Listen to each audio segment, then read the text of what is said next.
Sound check. Okay, let me just do this. They're gonna be able to call in or what? Or just chat? Oh yeah, no, they can call, man. You guys can call. Write the number to back.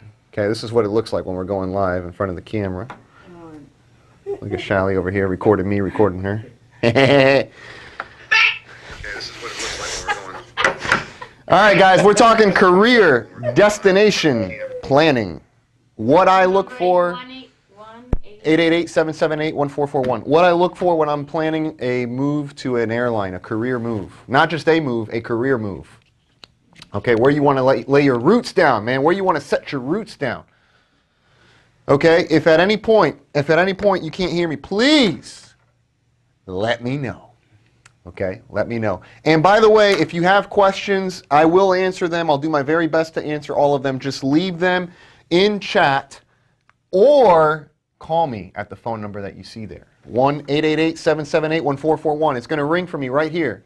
You got to be okay with being live on the air, though. I'm going to put you on speaker, okay? So if you're okay with talking live with us, call the number that you see on the screen, and I'll answer your questions to the best of my ability. Now, I'm going to talk today about career destination planning, what I personally look for when I am looking to consider an air carrier, an airline, not just as a point of employment, but actually as a point of retirement. Where do I want to be forever? Where do I want to lay my roots down forever as a professional airline pilot? And I want to definitely make known and certain that what I'm about to share with you is my opinion.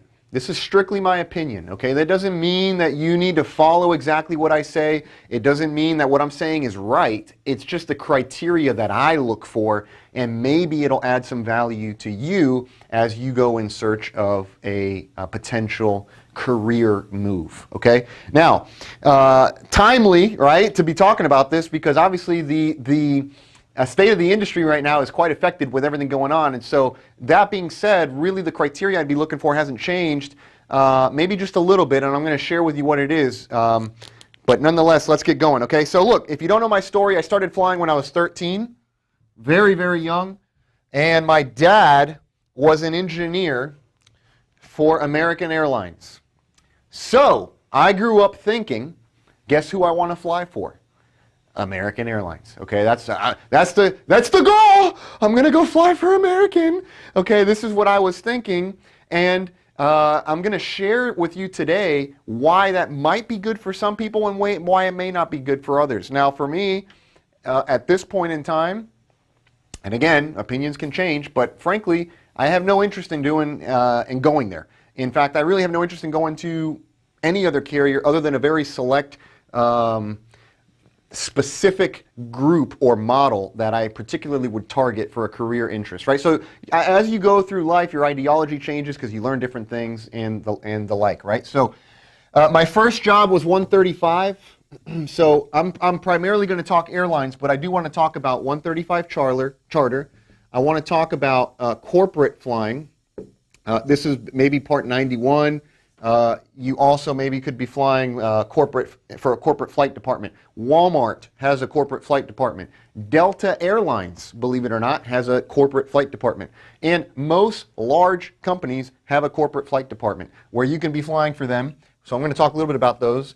And then, of course, we're going to talk about the airlines. Okay. Now, as an overview, just straight out of the gate, I'm going to tell you my number one choice out of all of these is here at the airlines, okay? And the reason why, I did the 135 game. My first career, my first professional flying job was at a 135 charter, okay? Good first flying job, great place to gain experience. Why? Is a relatively low barrier of entry. Typically they hire with less hours. The insurance requirements usually are not as stringent. They don't have the ATP requirement that exists now, the 1,500-hour rule. So those of you that are watching, maybe with lower hours, this is an opportunity for you to get in if you're trying to get away from the flight instructing typical CFI, and you could do 135 flying. I was never a CFI. That's a shock to a lot of people. I was never a CFI. I had no interest in becoming a CFI, to be quite frank.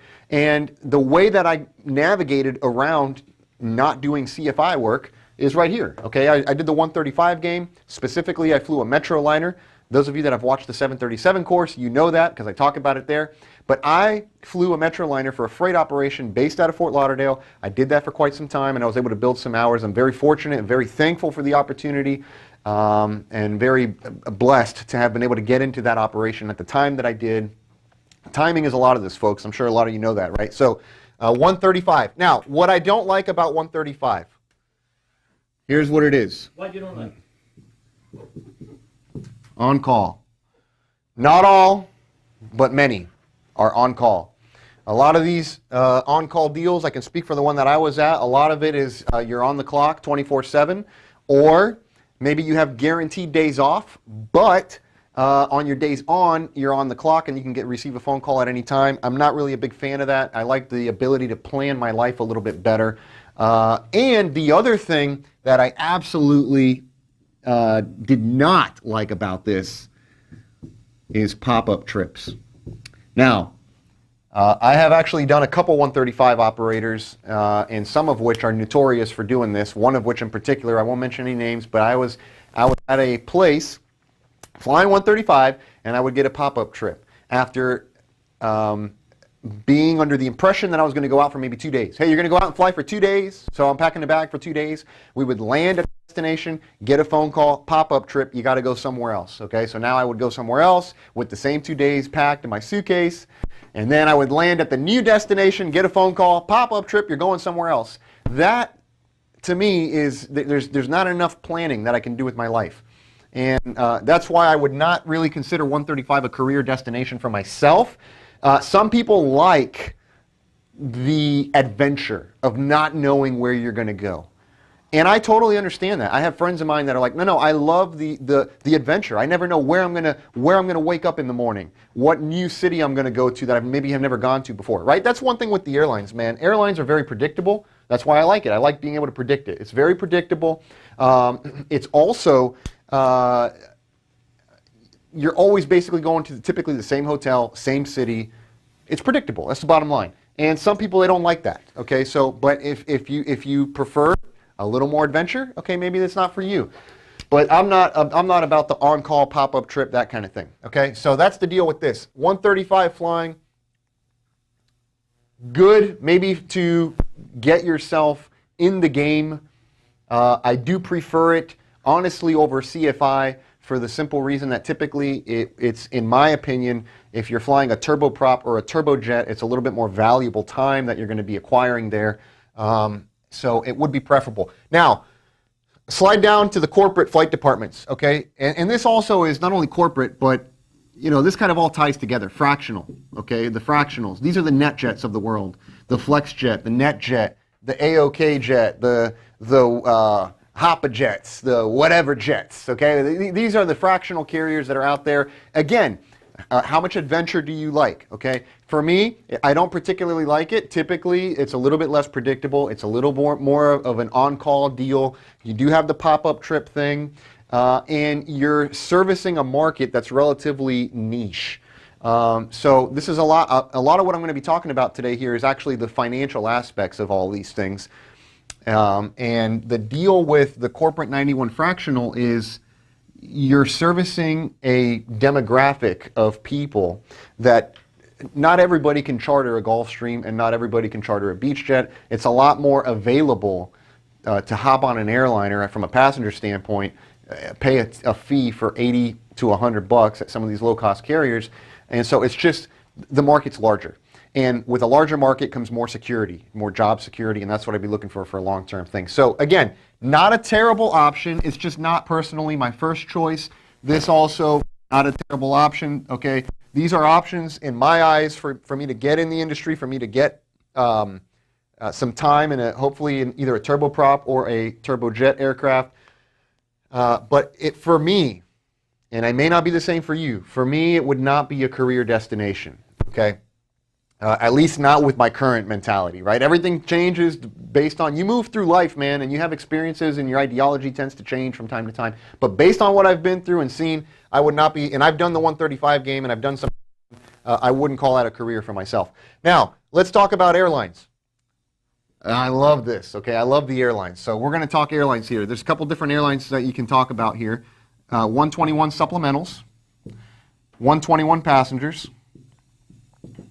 and you have 121 cargos, okay? And a lot of these passengers, actually, they also do both combination, right? They do passenger and cargo, okay? So, by the way, leave questions in chat. Leave your comments in chat. Maybe you totally disagree with what I'm saying. Good, man. I want to hear it. Put it in chat. Let's talk about it. Or call me. I got the phone right here. Phone is 1-888-778-1441. 1-888-778-1441. Call it and we will talk. All right. So let's talk a little bit about this. 121 supplemental versus passenger versus cargo. The 121 supplementals is basically non-scheduled service. Okay. These are your just to name a few, you got World Atlantic, your I-Arrows of the world. You have, who's another one that's out here? Miami Air. Used to be Miami. Yeah, Miami Air. Okay, it used to be Miami Air. Who's another one out here? I think Omni is one. Omni is one, Yeah, if I'm not mistaken. Okay, and there's some other 121 supplementals out here. You know, they're there. They're an option. Okay, and we'll talk about them. There's 121 passenger operations, and there's 121 cargo. Now, personally, I'm a fan of one of these two, okay, 121 passenger and or 121 cargo. And there's certain things that I would be looking for. I'm going to focus primarily on the passenger stuff, okay, for now, and then I'll talk about the cargo stuff. There's certain things that I would be looking for at a carrier, and I have them here. And again, when we're talking about, do I have an eraser here somewhere? Where did my eraser go? Right here. Throw it in, man. Throw it in. When we're talking about, thank you, sir.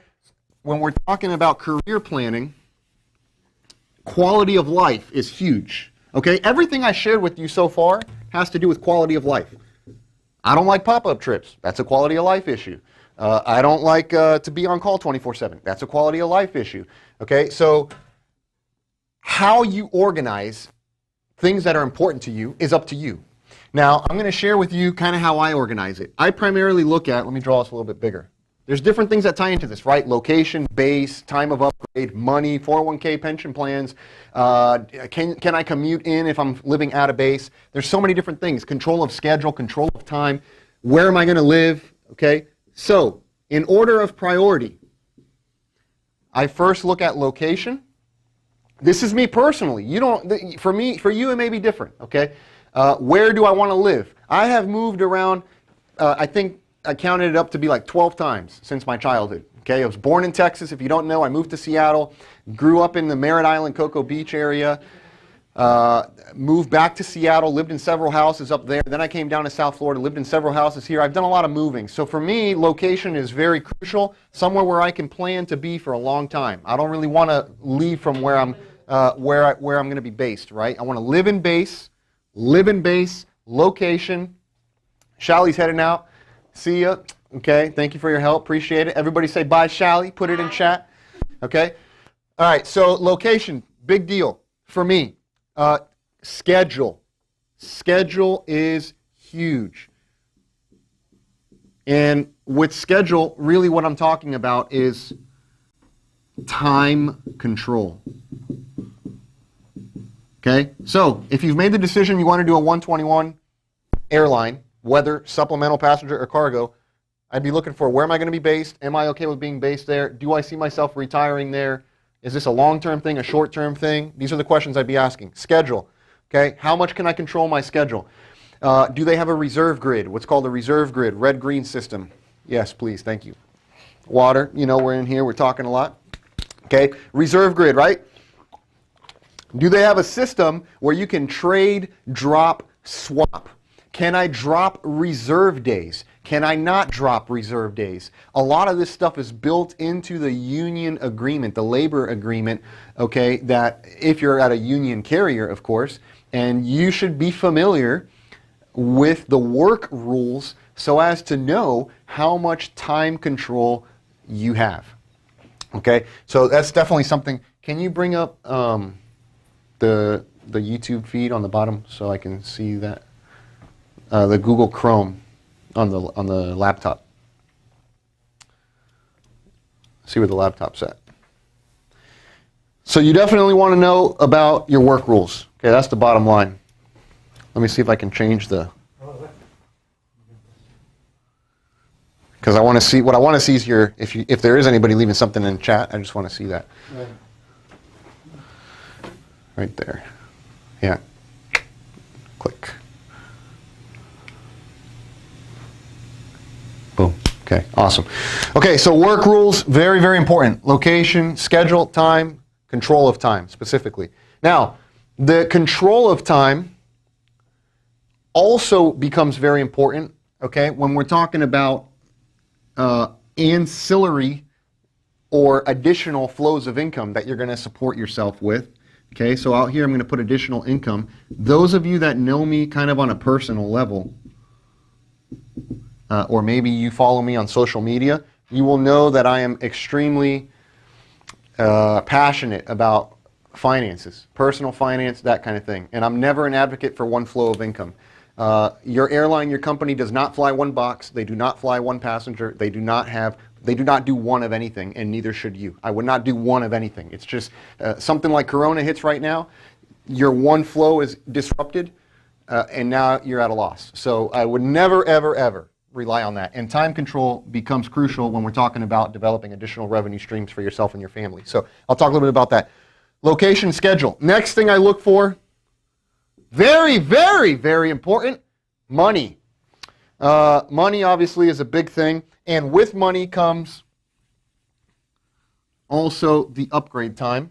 Okay, so let me put here upgrade time. Now, why is upgrade time important? Because it relates to money. A typical captain wage, I'm just going to throw a number out, okay? It could be what, let's say you get to the airlines at age 30, and you have until age 65, right, to retire. That's a mandatory retirement, at least as of now anyways. Okay, maybe they'll change that, but we'll see. So you got 35 years basically here. The objective, when you first join, okay, you're going to join as an FO at a 121 union carrier. You're basically coming in as an FO. At a non-union, you could probably find ways to work around that, but typically at a 121 union carrier, you're going to be coming in as an FO. How long is this span right here? Okay, because typically, I'm going to give a round number in terms of of hourly wage. As a captain, it's very doable to make $220 an hour. Now, if you can make $220 an hour and you have up to age 65 to do it, and your monthly guarantee is, we'll just say 72 hours, whatever it is. Maybe your carrier is 60, 80, 65, 75, right? It varies. But let's say you got 72-hour guarantee at a pay rate of $220 times 12. You're looking at about somewhere in the neighborhood of $200,000 a year. And frankly, that's on the low end. You can make a lot more money than that, okay? So you're looking at approximately $200,000 a year. The objective should be to get to the highest end of the pay scale as quickly as possible so that you can maximize this time. Does that make sense? So if the time spent as an FO is 1 year, 2 year, 3 years, okay, let's say average, a lot of low-cost carriers, you're able to upgrade somewhere in the neighborhood of four years, right? 3 to 5, call it 4. So after 4 years, that means by age 34, at age 34, you go to the high side of the pay scale with annual increases, and you're going to spend the next, 31 years of your life making, on the low side, $200,000 a year annually. How many years did I say you had to make this? 31? 31. Okay, you're looking at $6.2 million. This is a $6.2 million career only as a captain, not including what you made as an FO. Now, look at a carrier, okay, where your average upgrade time is 15 years. And believe me, they're out there. There are companies that you will not upgrade for 15 plus years. And with Corona... And now with the Corona, it's going to be even more. It's going to be even more. Yeah. It's going to be even more. Yeah. Okay, so now let's say you don't upgrade here until 45. Now I'm 45 years of age. Okay, these are all arbitrary numbers. This is totally... What about if you're 55? If you're 55, you're not too late to the party, man. Okay, you're watching Joe. I'm not 30. That's okay, brother and sister. Plenty of money and time for everybody. Okay, so 45, you're going to age 65. So you got 20 years. What did I say it was? 200,000 a year? Yeah. 20 at 200,000. You're looking at $4 million. That's a $4 million career, right? That's a $4 million career. That's a difference of $2.2 million. You're looking at $2.2 million less in the time that you were captain because the carrier you selected has a longer upgrade time. So what am I saying? You want to know about the upgrade time. Like, how long am I going to have to wait? And this that I'm sharing with you right now is the obvious. I'm going to get into the not so obvious in just a minute. I'm going to share with you the things that maybe a lot of people don't think about. Okay, so you want to upgrade quick. That's the bottom line. Upgrade time is important. Now, let me say this. Okay, we hear a lot. Well, money isn't everything, and that's true. It's not everything. I'm a firm believer that money is not everything. I really am. I place a higher value on where I live and time control than I do on money. That being said, you need some bread, okay? Let's just keep it real. You need money, man. We live on planet Earth. You need money to go out and transact, okay? When this phone bill comes, I can't pay it with the hours in my logbook, okay? I can't send AT&T, well, here's a logbook page with 4,000 hours. I can't pay a phone bill with 4,000 hours, okay? You need some bread, dude. Just people need to call it for what it is. So money is definitely important, and the upgrade time plays into that, okay? Huge. So leave your comments in chat or call the phone 1-888-778-1441. Retirement plans, okay? Retirement plans. Let me put it over here. Let's talk about retirement plans. What does your retirement look like? Most companies, they got a 401k. Okay? I'm not a big fan of 401ks. Those of you that know me personally, you will know that. I am a fan of free money, okay? A lot of these 401ks will give you either a direct contribution, what's called a DC, okay? They'll give you a direct contribution. You don't have to contribute a penny. How much money do you put in your to get matching, right? Most companies, they match. When my dad worked at American as an engineer, it was actually a match, right? But for the pilots, it's a little bit different. It's a direct contribution. So it's a really good system. I do like the direct contribution. I don't personally put anything toward the 401k out of my own pocket, really for separate reasons that maybe are beyond the scope of this. But you want a 401k with direct contribution preferably, because this is DC is free money, dude. This is free money right here, okay? And who doesn't like free money? So I would definitely look for a 401k that has a direct contribution. There's other plans. There's a 403b. There's IRA. There's all kinds of different things like that. Basically, what I'm looking for is, I don't personally like any of the government accounts, but you're going to have one anyways, so you might as well have one that gives you some free money, the direct contribution. So I'd be looking for a carrier that has something like that. Most of your 121 supplementals, they're not going to have that. In fact, I don't know of any 121 supplementals that have direct contribution. No. I don't know of any. Okay, if you know of one, leave it in comments, man. I mean, maybe they're out there. I just personally don't know of one. Okay, so that's that. What else did I put here? I took my notes on my legal pad. Retirement plans. Ooh, really, really, really important. Okay, before I move into the next point, super duper important, especially now with Corona going on. All right, but before I go there, let me just reiterate everything here. This, to me, is my sequence, my list of priority, my sequence of priority, or my order of priority. It may be different than yours. Okay, maybe you put money ahead of location. Like maybe you're like, no, I'll go fly anywhere in the world. See, I personally won't do that. Personally, I will not go anywhere in the world to call it my base and relocate my family, move there with my daughter, my wife, live there, even if they're paying me an absurd amount of money. Why? Because I would rather wake up with a beach 20 minutes away from me. living where I want to live. I've lived enough places that I don't like to know that it's extremely valuable, priceless to be, when you wake up in the morning and lift your head off your pillow, to be where you want to be. So I place that's priceless for me. Maybe that's different for you. Schedule and time control. You need to be able to, for me, time control is crucial. The ability to go out and seek additional revenue, doing other things. This is very, very important. Okay? The reason I say that is why? Here's your airline. Okay? And when they fly that jet, they make money not on one passenger, not on two passengers, sometimes 150, 170, 190, 200 plus passengers. They have 200 plus revenue streams coming into this aircraft. Okay? That's one aircraft.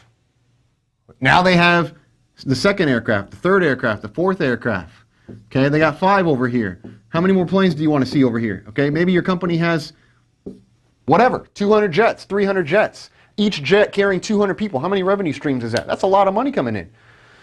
Not only do they pay for their ticket, they pay for baggage fees, ancillary costs. This is what's called ancillary costs. They pay for their the drinks, the peanuts, right? If you're flying for a low-cost carrier, there are revenue streams coming from different places. The point I'm making is, here's your business, your company, with all of this flow coming in, okay? And then here's you. And not just you. This is the majority of people. This goes into the finance discussions that I typically have, where people will work for a company with a single source of income. Corona hits, they lose it, and now you lost your only revenue source. It's a broken model. And if you were to model what a business does, which is have a bunch of revenue streams, if you did that with your life, time control will allow you to do that, by the way. That's why it's so important for me personally.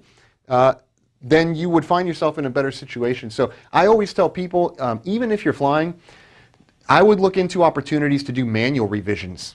I don't know, edit manuals. Look into opportunities. When I was flying at the 135 gig, I was revising Jeppesen charts, okay? That every 56 days, now we have the iPad, right? But back then I'm revising Jeppesen charts just to make some extra money.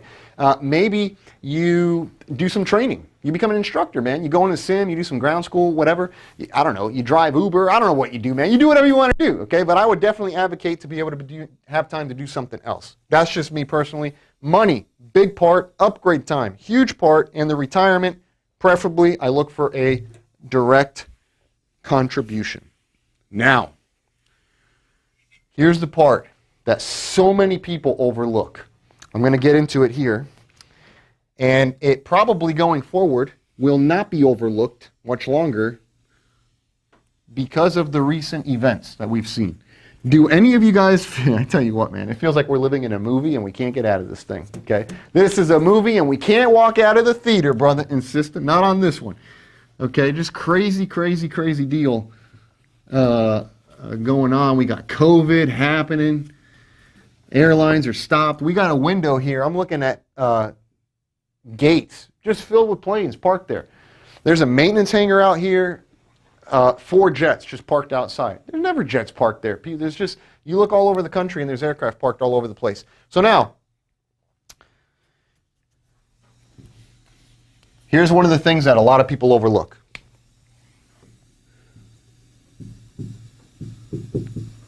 Model. The model that your company follows. Now, what I mean by that is, here's the U.S. Okay, it'll be a very poor illustration because I'm no Picasso. All right, here's the U.S., Florida. Okay, the eastern seaboard, if you will. Europe over here. Does your company do only routes to get shut down, or what? These international routes. Okay, these international routes going both ways. I'm talking going east and west, going to Europe and going out to the Asian continents. They all got shut down. Okay, and these are big money makers. These are big money makers for some of the mainline carriers, some of the major carriers. And when they chop out those routes, you see profits shrink drastically. On a bar graph, very, very, very simplistically, I want to know what kind of margins my company operates with. What that means is, here's my income over here on the left. Okay, and here's my expenses on the right. Let's see, I'll put expenses here. And the difference between money in versus money out is what we refer to as the margin. And obviously, the thicker the margin, okay, the greater the margin, the better. You know what margin means? You know what margin translates into for you as a professional aviator, as a professional pilot? Let me share with you what it means. Job security, okay? That's what that means. The bigger your margin is, the better your job security is. And when you cut routes like this, income shrinks. And as a result of income shrinking, your margin shrinks. And when your margin shrinks, guess what gets compromised? Job security. Some of the airlines right now that I am predicting, I could be totally wrong. This is just a matter of opinion, but some of the carriers I'm predicting right now that are going to shrink on the other side of this, they're not going to expand into this deal that we have right now. They're probably going to come out on the other side, a shrunken airline. It's going to be some of the large mainline major carriers that have these routes ongoing. They will probably come out a smaller airline because they've been operating for an extended period of time with shrunken margins, and your job security will be affected by it. So your model. Now, here's another thing. This does not mean, by the way, you should only fly for, because I don't want it to sound like, oh, Joe, he's basically telling me I should only fly for somebody who flies domestically. No, that's not what I'm saying. What I'm saying is you should know the margins of your airline. By the way, you can find all of this on the airline. Let's say you want to fly for ABC Airlines. Okay? I'll just name the big guys. You want to go fly for United. You want to fly for American. You want to fly for Delta. You want to fly for Southwest. You want to fly for JetBlue. You want to fly for, who's these other guys out here? Frontier. You want to fly for Alaska. Go on their website. Go on their website. Down on the bottom, I'm almost positive you will find something called Investor Relations. Investor Relations, okay? On the bottom, when you click on Investor Relations, they're going to have, right now we're in what, June? So they should have Q1 earnings already out, first quarter earnings. That's the first 3 months of the year. And they should tell you how much money they either made or they lost. And that'll give you a good indication as to where they're operating with margins, how much money they have in the bank, something called liquidity, which I'm going to touch on here in a minute. These are things you want to know. Why? For job security. Remember, this isn't a stepping stone airline. You're talking about planting your roots down for the long run. This is where you want to retire. You want to grow a family based on the income coming in from that carrier. It'd be wise, right, to know about this kind of stuff. So now, demographic, the model. Does the model include international travel or not? Is the model passenger travel or not? Is it cargo? Cargo carriers right now are making a run for it, man. Cargo operators, by the way, that do fly internationally, not saying all international is bad, freight operators that are doing international travel, they are making out huge. They have a huge expansion that is ongoing right now. And I can tell you they are flooded with resumes. A lot of my contacts that I have at these different carriers, just buddies of mine that we talk on the phone, and they say that it's absurd, the number of resumes that they have coming in. They went from pilot shortage to a pilot surplus overnight, like this. It's crazy. So, freight, cargo operators. Cargo, it flies. What can I tell you? Infrastructure needs it. You got people ramping up operations. Amazon, huge. Prime Air, right? Which is actually typically, you know, as far as I know, that's usually another carrier that's providing services for them, right? Is that on the increase or on the decrease? It's on the increase. Cargo has been and will continue to be a large part of our infrastructure for a long time. I don't see that going anywhere. So now, in terms of passengers, let's talk about the demographic of passenger right now. Okay? Are the passengers business travelers, or are they leisure? Okay, what primarily makes up the demographic of people that are flying on this carrier? Is it business or leisure? A lot of your low-cost carriers. I'm talking about the Frontiers of the world, the Southwest, JetBlue, the Spirits, I don't know, who else is a low-cost carrier? Leave it in chat. Call me up. Let me know. These are the companies that primarily, a lot of their passengers are leisure travelers. Okay, and not to say they don't have any business travelers, because they do, but a lot of a high percentage of the people that are flying are leisure travelers. What does that mean? They're going to Disney World on vacation, man. They're going to Vegas, right? They're going to go to Sing City. They're going up in the, what's this hotel over there, man? The one with the big fountains. The Bellagio, okay? They're going to the Bellagio. They're going to go spend a few bucks at the Bellagio, okay? Those are your leisure travelers. Now, on the tail end of everything happening right now, which one will rebound faster? Leisure. Leisure travel right now is going to rebound faster, in my humble opinion. Okay, why? Because business travelers are realizing there's a lot you can do virtually. There's a lot you can do in front of a video camera, like what I'm doing right now. There's a lot that you can do on a Zoom call, on a live web chat. You don't have to travel there. I'm definitely an advocate for in-person training. If it came down to it, in-person training, in-person meetings, in-person discussion, negotiation, in-person is better. The fact of the matter is, a lot of companies, enterprises that may have been resistant to that in the past have been forced into it and are now opening their eyes and realizing, oh, I can actually do a lot. And the business demographic of traveler will be affected. So I foresee domestic markets with leisure travelers will rebound faster than the international business traveling market. What does that mean? Well, if I am rebounding faster with my demographic, obviously my income is going to come up here. My profits continue up. Now I'm increasing my margin, which will affect my job security, cash flow, period. Right? So you're looking primarily at, in terms of now with the model, we're looking at where do they fly? Who do they fly? How recession resilient, how recession proof is your career destination? You need to ask yourself that when you're laying down roots, man. Can these people sustain a spike in fuel prices? Can they sustain a decrease or a decline in revenue, whether because of decreased cargo or passenger loads? Now, another thing we're going to talk now is the complexity of the operation, specifically the fleet. The fleet. How many airplanes do they have, and what's the mix-up of planes? Is it all single fleet, or is it different types of fleets, right? So do you have a 777? Maybe you got a 747 operation, you got a 737 operation, you got an A320 operation. You know what all this means right here?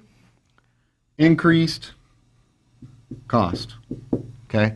I'm not saying, maybe your dream is to fly a 777. Well, if you go to a company like Southwest, guess what? It ain't going to happen. Okay, you're not going to fly a 777 at Southwest, at least not today. They don't have them. So maybe for you, that is of importance. Again, you got to find what's important to you, right? And if your dream bird is to do wide body, long haul, international, go, man. Brother and sister, one life to live. I am an advocate for going after what you want, man. So do it by all means.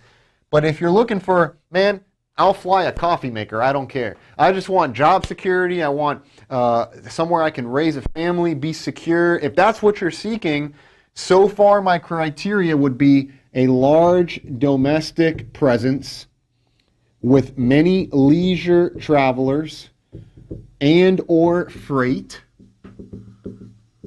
Freight movement. Did I spell that right? I think so. Okay, there we go. And single fleet. Okay, and if not single fleet, maybe dual fleet. Okay, two aircraft. Okay, plenty of operations out there that are flying around with. Southwest is a great example. 73 Spirit's only A320. JetBlue's a dual fleet. I think they're dual fleet. They got A320 and they got the Embraers.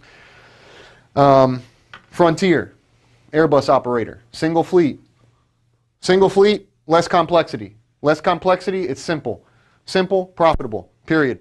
So that's what I'd be looking for in terms of making a career move for the long haul. Again, you may or may not agree with that, but I want to hear from you. Leave it in chat, okay, or call the number that you see there, 1-888-778-1441. This is just the way I see things. This is how I see it potentially rebounding here as we come out. What makes complexity? Okay, let's talk about training for a second, because we are a training company. This is a training channel. And when you have different fleets, 737, 74, A320, you're talking about a maintenance program for that fleet, train pilots for that fleet, train flight attendants for that fleet, train mechanics for that fleet, sims for that fleet, ground school for that fleet. Everything is fleet specific. Parts, replacement parts for that fleet, scheduling softwares that account for that. It just there's a lot of complexities that are added into it, right? So I'm not saying don't do it. I'm just saying be aware is all I'm getting at. Just do your homework, do your due diligence, be aware of it, okay? Now, the next thing I want to talk to you about, we talked about the model, we talked about the quality of life. Let's talk about something called liquidity. Liquidity is a financial term which basically means how much cash do you have? Okay, now, why is this important? Because when the world comes to a stop, like it did now, Corona, everybody stop! Okay, can't even go and get my hair cut, man. I finally cut my hair after I don't know how long. How long did it take you to get your hair cut, Juan? Man, like a month. A month! With no haircut, man. I typically cut my hair every 3 weeks. How long do you guys go between cuts? Okay? Took me a long time. So, if you're not liquid, and you got expenses, let me go back to this model, right? We got income, we got expenses over here. And if your income is cut because you got a Corona, you got a Heineken, you got a Miller Lite, you got a Michelob, you got a Corona Extra. Corona Light is my favorite one. What's another one, man? Okay? You got whatever. You got something going on, okay?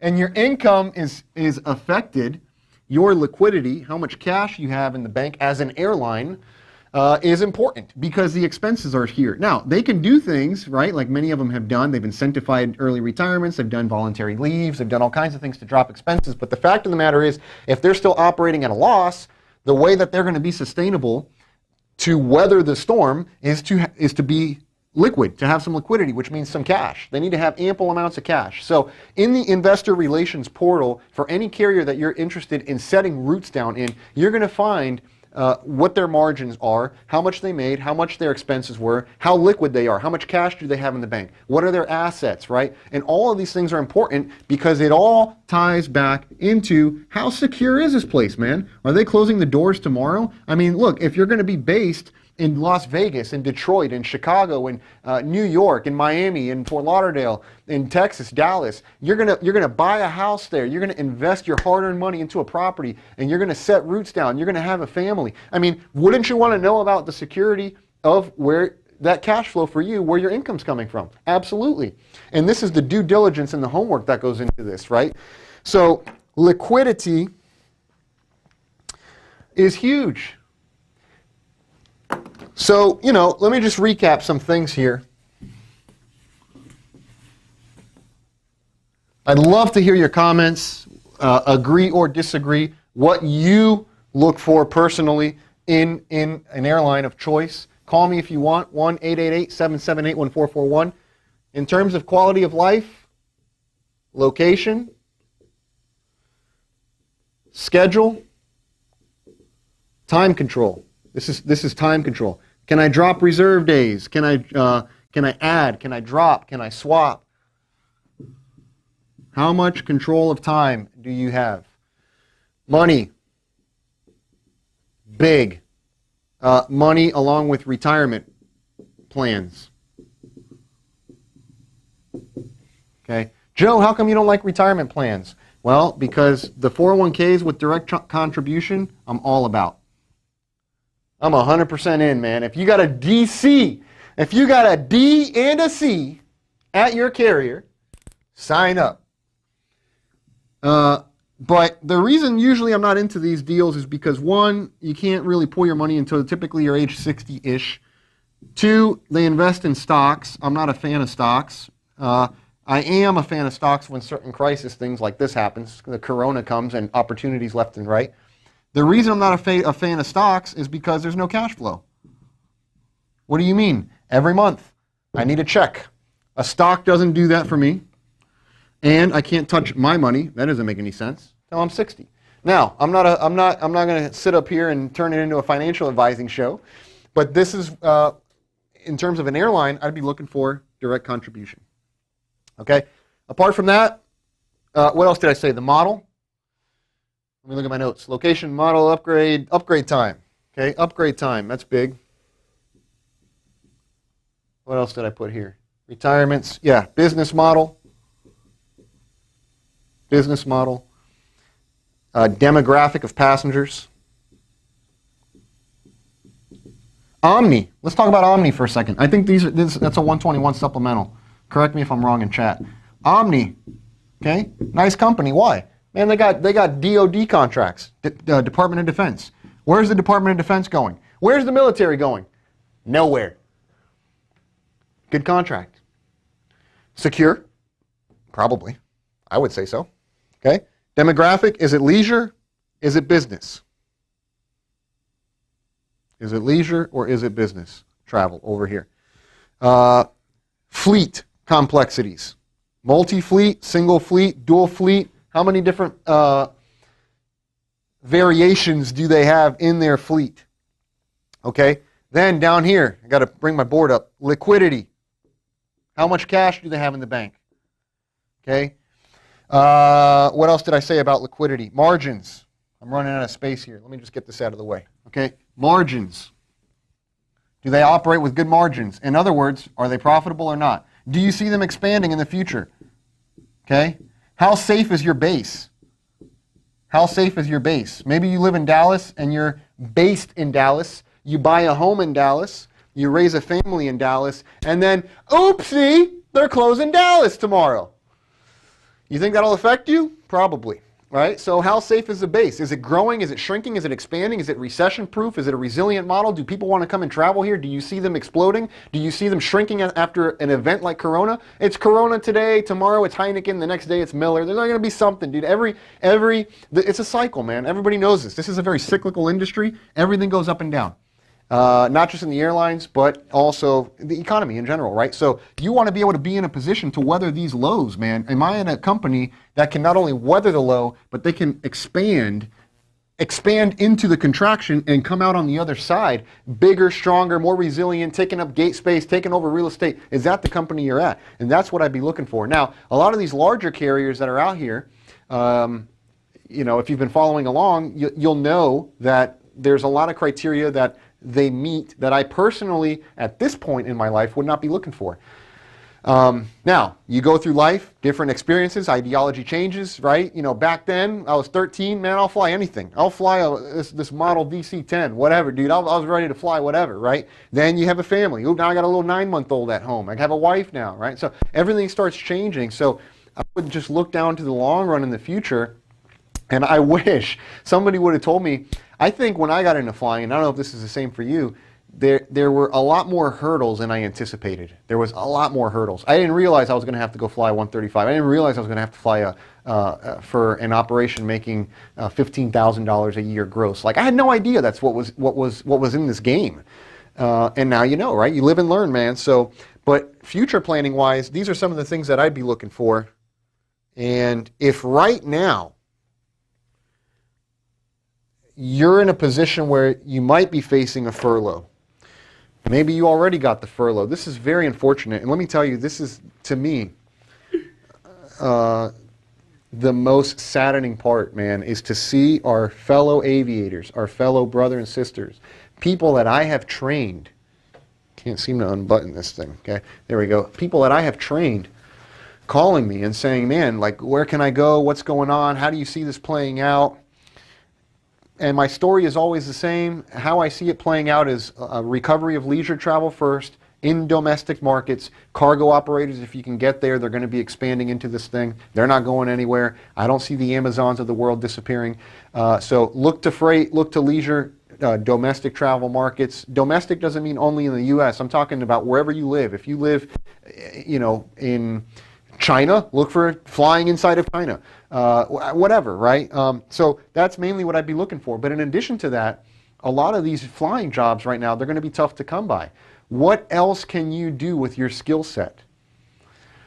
And at least temporarily, okay? Are you familiar with manuals? Can you revise manuals? Can you train? Are you willing to be in a sim? Can you instruct? Do you like instructing, right? Maybe you can become a sim instructor, become a ground school instructor. Maybe you can fly seat support. My first job at a training center, I wasn't even teaching anything. I was a seat support pilot.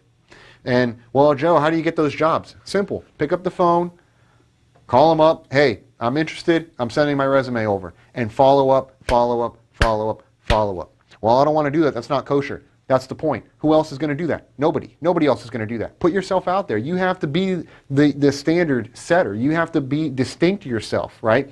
I had a buddy of mine, maybe you're watching this, okay? And I won't say your name if you're watching this. And he called me and he said there was a job posting in Orlando for a sim instructor, but they took it down. So now I can't apply. I said, man, you can still apply. No, I can't apply. I said, look, call them up, go on their website, find an email, send your resume in, call them up, tell them you're interested. You're local. Drive there. Show up in a suit, man. Get yourself cleaned up. Your gel in and show up and beat their door down. Well, I mean, I don't want to seem like, you know, well, no, what you don't want to be is jobless. Forget about what you don't want to seem like. So I would show up and just hammer it down, man. Who else is going to do that? This was my question to him. Who else is going to do that? Nobody. That's the point. Nobody's going to do it. So I would go do it. What else we got? What questions do you have? So be nimble. Be willing to do other things apart from flying. You know, that's what I'm saying. And this whole thing's going to rebound, man. Look, we're in the year 2020. People have to fly. Okay? It's not going to be shut down forever. I do believe in, you know, coming back cautiously. Okay? I understand that part for sure. But this is heartbreaking, man. I see jets just sitting out here, and it's like, when do we get back to normality, man? When do we get back to normality? All right, call me. I'm waiting. 1-888-778-1441. What else we got, Juan? We're offering a 5-day class. Here we go. Here we go. Now we're talking. We're offering a 5-day class. It's going to be $997. 5-day systems class. Can we run the clip real quick? Let me see if we can run the clip. 5-day systems class. Check it out.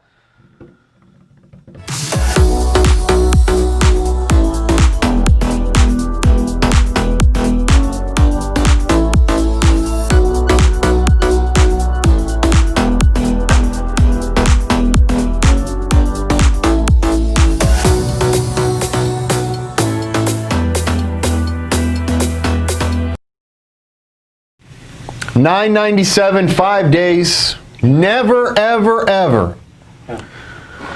Can you put back YouTube? Let me see what they're saying. So never, ever, ever have we done that. Not that cheap. We typically run that around $2,500. You can do 5-day systems with us. 7.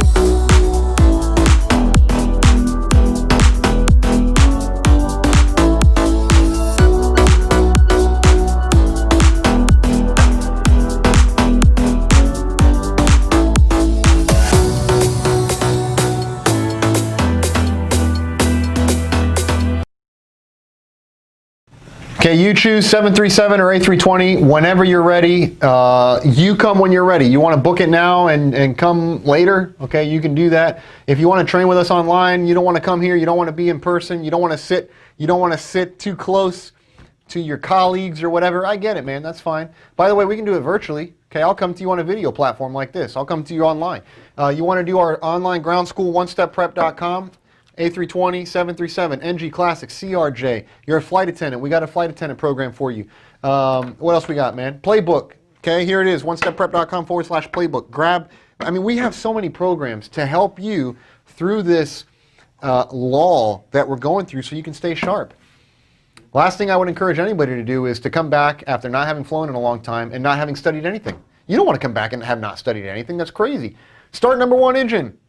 Forgot how to start the engine, man. Okay?